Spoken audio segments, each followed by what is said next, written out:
What is up, everybody? Welcome back to the channel. I'm Elliott Delp. Today we're going to be doing a review on this PSA 300 blackout. Should be a good little video, so let's get right into it.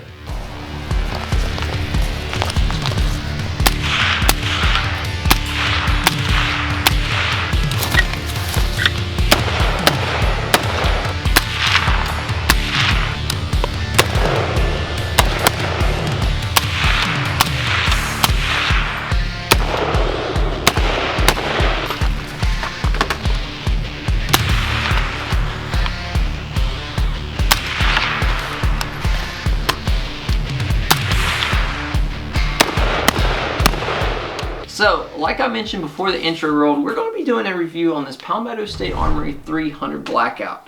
Palmetto did not send this out to me. This was picked up on my own dime, but I would like to shout out some sponsors and supporters of the channel before we really get into it. One being Callaway Ballistics. They're a little ballistics manufacturer out of Alabama. Make really good stuff, really good remanufactured ammunition, 223 300 blackout 9mm. Bunch of other stuff, bunch of pistol cartridges, so go check them out. Code EDELP gets you free shipping on anything over $200.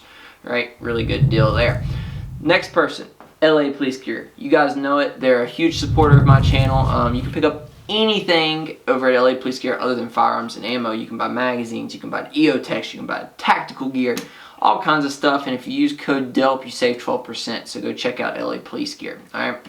So, without further ado, let's dive right on into talking about the specs of this little pistol build I did here. Then we're going to talk a little bit about how it performed with the suppressor, how it performed with subs, and then we're going to talk about how I see it fitting into your arsenal. Alright, so let's dive right on into the specs. So I did pick this up in two different pieces. I bought the lower and then I bought the upper. Separate deals here. Okay, upper cost about $389. Of course, everybody knows the Palmetto, they like to fluctuate. All right, lower was about $169 or $179. It was a blim lower. Disclaimer, nothing was wrong with it. I couldn't even tell it was a blim. All right, the lower receiver, it came with the SBA4 brace. Really good deal, I thought, for the lower. Then a standard A2 grip right here, pretty basic stuff, and then a mil-spec lower parts kit. Nothing special at all. I think this lower is 9mm compatible. I remember reading that in the spec sheet, but this is obviously not 9mm, so it didn't matter. Alright, upper receiver, you have a pretty standard upper receiver here. You got PSA's bolt. This is the same bolt they put in the 223, the 5.6, and 223 Wild, 300 blackout. It's just this very standard bolt. Normal charging handle too. Pretty basic stuff. Alright. Moving down the line, you have the PSA rail here. This is an M-LOK rail. This is a 7-inch rail, and I hate this rail with passion. All right, let me tell you why. This QD point right here won't allow you to put a mag pull sling in it. All right, the QD point will hit the barrel on the inside, and it just ruins everything. It breaks my heart. All right, so obviously I have to use the SB brace, and then I usually run an M-LOK piece up here that has an adapter for it. Moving past the rail, you have a 7.5-inch 1-7 twist heavy barrel 300 blackout barrel. This one came with a standard birdcage flash hider. I put my suppressor flash hider on it. I can assure you it didn't change anything about the build. That's pretty much all the specs on this. So pretty much a $600 upper lower combo. I mean, if you're rounding up from $389, you're about $400, and then once you include the transfer for the pistol lower, you're about $200. So we'll go ahead and say $400 or $600 in a total.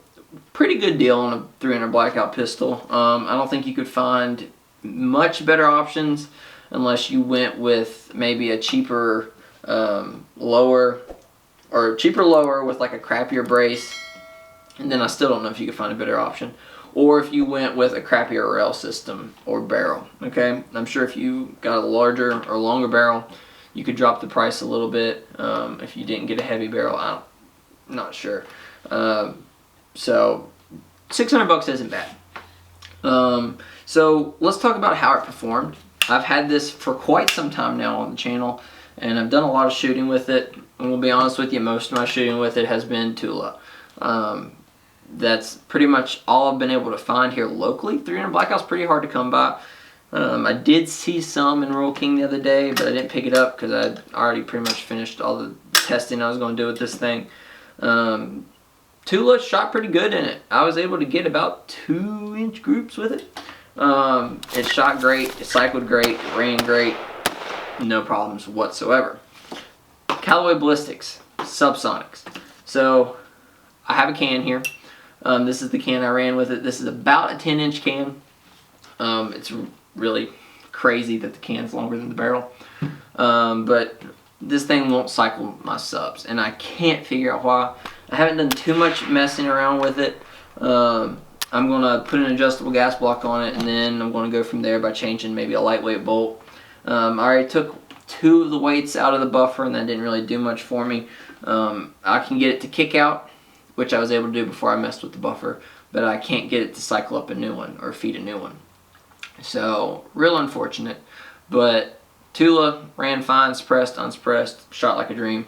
Callaway Ballistics, real accurate stuff, but it's a bolt gun for me, so that sucks. But I mean, it is what it is. Until you get the gun configured correctly, it's not going to work right.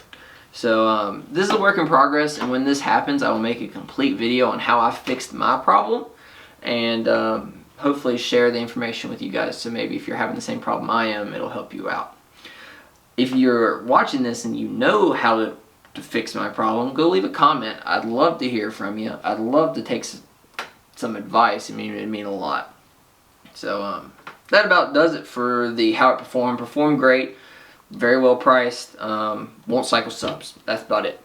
Okay, so let's talk about how you should be using this in your arsenal. This is definitely a self-defense gun. This is something that goes bump in the night. Maybe put a light on it and you just, this is your thing. Okay. It could also be a good hunting gun. A 300 blackout, I would say 200 yards and in, and then maybe 300 yards. I wouldn't push my luck that far. I'd say 200 yards, maybe 150.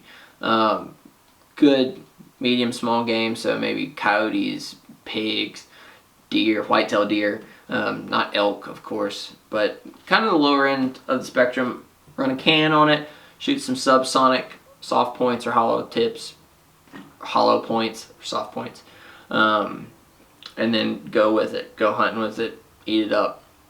Alright, I think this would be great for something like that. You don't want to carry a lot of weight through the woods. This thing is itty bitty. Alright, super small, super lightweight, super packable. I mean, it's really a do-all except for long-range gun. So that's how I would see this fitting into your everyday carry, gun build, whatever. Okay, so I think that really about wraps it for the video. I appreciate everybody for watching. Go comment down below what you think I should do about my sub problem. Also, big shout out to Callaway Ballistics, Delp, saved you free shipping on 200 bucks. Also, big shout out to Elliott Police Gear. Code Delp gets you 12% off everything.